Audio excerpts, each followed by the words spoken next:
Hello, you beautiful bastard, and thank God we got through Never Say Never Again, as it's time to get back to Eon's Bonds. With an aging Bond who looks like he's had some work done and is banging women half his age, including Grace Jones.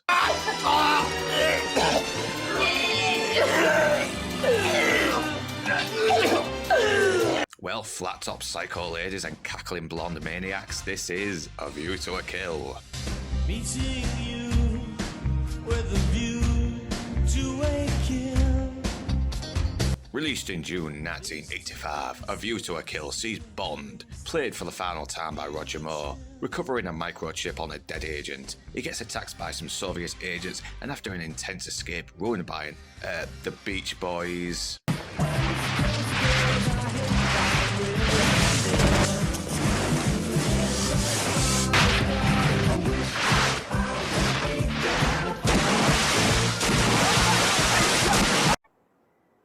What the hell was that? He escaped thanks to some hottie with an iceberg submarine thingy. And this sequence ends with her and Bond spending 3 days in the iceberg submarine thingy, drinking champagne and shaggy. I really don't envy the person who has to clean those sheets. We cut to the awesome Duran Duran title theme with one of the worst title sequences ever before getting back to the plot.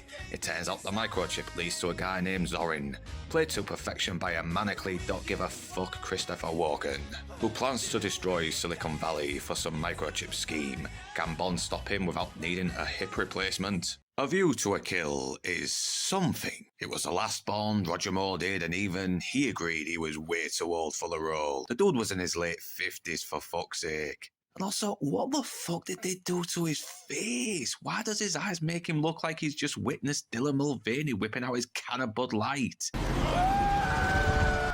Not only that, we're constantly seeing in bed women twice his age, and it just comes across weird. Roger even stated he felt uncomfortable with the idea. And the movie tries way too hard to pass him off like he's a guy 20 years younger. There's constant scenes of him doing agile stuff that's obviously done by a stuntman. They put him in clothes that somehow makes him look like a guy going through a midlife crisis. And it kinda comes off unintentionally hilarious. Because even the goons he takes on have to be more older and out of shape. And it just makes me laugh every time, but at the same time, I still can't help but feel that Octopussy would have been a more fitting end for him. But credit where it's due, he still brings such a warmth and likability on screen. He and Patrick Macnee's Tibbets make a good chalk and cheese duo. One of my favourite moments is where Bond pretends to be a rich pompous snob and Tibbets has to be his hapless chauffeur, and seeing this poor fella desperately trying not to pass out carrying his luggage just cracks me up. The title theme by Duran Duran improves on all-time high, and man, it's full of 80s cheese, but it is fun and it is catchy if you can forgive the creepy sequence.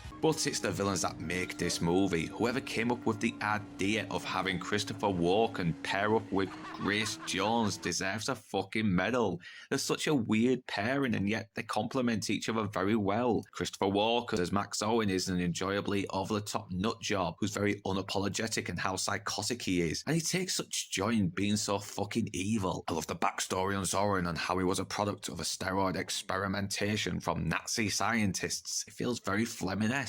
And while Christopher Walken has become a bit of a walking meme, and here he's no different, he still manages to be genuinely terrifying. Like this scene where he floods the man to drown the very workers that helped him put his operation together. I mean, fuck me, it is brutal. With Zorin gunning them down for the sake of it and laughing maniacally at the brutality. He even leaves Mayday to die with no remorse. The dude is an absolute bastard. He's so psychotic that even when he's about to die, he laughs like a madman before falling to his death.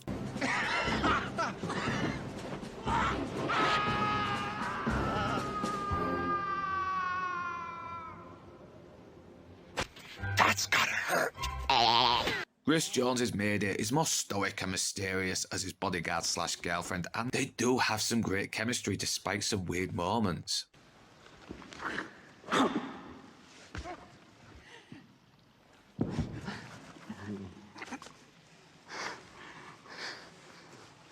What the hell was that? And back to the scene where she's betrayed. Even though it could have been developed better, it was still pretty cool to see her redeem herself by not only sacrificing herself to save lives, but also giving this look that means, fuck you, Owen. And I'm not gonna lie, I kinda wish we had more Moore and Jones team up a little longer. Yeah, I know she's the most scariest looking of the Bond girls, but she does have a real presence on screen, and for a short amount of time, she sells the betrayal. Sadly though, we're stuck with Stacey Sutton, and no offence to the late Tanya Roberts, but she's just a hot chick, and I get nothing from her character. There's moments where she tries to come off as a morally strong woman, but winds up being another helpless damsel who doesn't hear a fucking blimp sneaking up on her. How could you miss that? It's a blimp. It's so dumb. And not only that, the age difference is really just ugh. The fuck? Not only that, it was the last time we saw Lois Maxwell, and while there is still something endearing about seeing more still making an older Moneypenny feel appreciated, you can sadly see she's really aging out, but that doesn't diminish how endearing she was throughout the series. She was and still is the best Moneypenny. But there's still plenty of fun, daft action like the ski chase, Bond hanging off the ladder of a fire engine, and with a pretty bizarre chase with Bond chasing Mayday with half a car. But even though I have a soft spot for seeing Roger Moore's aging Bond trying to pass himself off as younger, this still felt like a very undignified way for Moore to end on. He was a likeable man who always came off humble and intelligent despite being this big star. And they should have played on the fact he was aging. It would have upped the danger he was in, making him rely on his wits in order to take on a younger, smarter villain. Not only that, the whole film feels very lackluster, and you can see Roger Moore was feeling it. Even John Glenn's directing feels phoned in, lacking the same impact of his past and later Bonds, which was so much better. It kind of feels rushed. The plot starts to become a little convoluted, and it's kind of dull. It's only when Walken and Grace are on screen the film comes to life.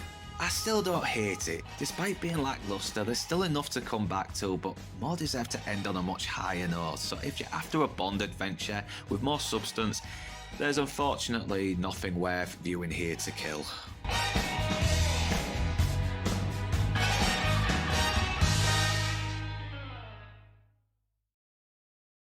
And that was A View to a Kill. Next up, The Living Daylights.